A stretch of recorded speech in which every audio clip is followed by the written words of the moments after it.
দেখুন, আপনারা জানেন যে Facebook, YouTube, x, Insta, thread সব জায়গায় একটা প্রশ্ন এবং কত শতাংশ মানুষ কি মনে করছেন আপনাদের দেখাই।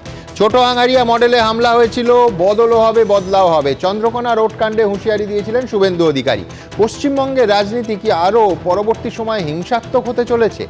89% মানুষ বলেছেন হ্যাঁ, হিংসাত্মক হতে চলেছে। 9% মানুষ মানতে চাননি, বলতে চাননি 2%।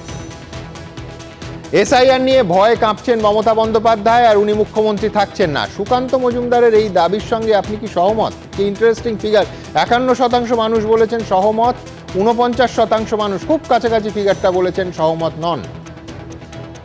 পরের প্রশ্ন ছিল কয়লা পাচার কাণ্ডে আরও সক্রিয় ইডি, তলবে আরও 6 জনকে। এবার কি রাজনৈতিক যোগ বেরোবে?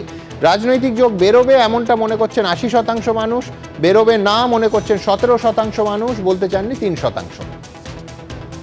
সশস্ত্র পুলিশ দিয়ে নথি ডাকাটি মুখ্যমন্ত্রী, সুপ্রিম কোর্টে পিটিশনে ইডি দাবি করলো। আইপ্যাক কাণ্ডে ভোটের আগে মুখ্যমন্ত্রীর ইমেজে ধাক্কা লাগলো, নাকি শান পড়ল মমতা বন্দ্যোপাধ্যায় সেই লড়াকু ইমেজে?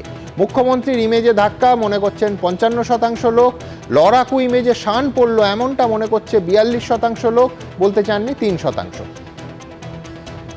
কয়লা তদন্তে শেষ 3 বছর তলব করা হয়নি, হঠাৎ করে নির্বাচনের 1 মাস আগে শুধু কলকাতাতেই অভিযান কেন? ইডির তল্লাশির উদ্দেশ্য নিয়ে প্রশ্ন অভিষেক বন্দ্যোপাধ্যায়। বিধানসভা ভোটের মুখে ইডির রাজনীতি করার তৃণমূলের যে অভিযোগ, সেটা কি সঠিক? সঠিক মনে করছেন 40% মানুষ, সঠিক না মনে করছেন 56% মানুষ, বলতে চাননি 4%। এবিপি আনন্দ, এগিয়ে থাকে, এগিয়ে রাখে।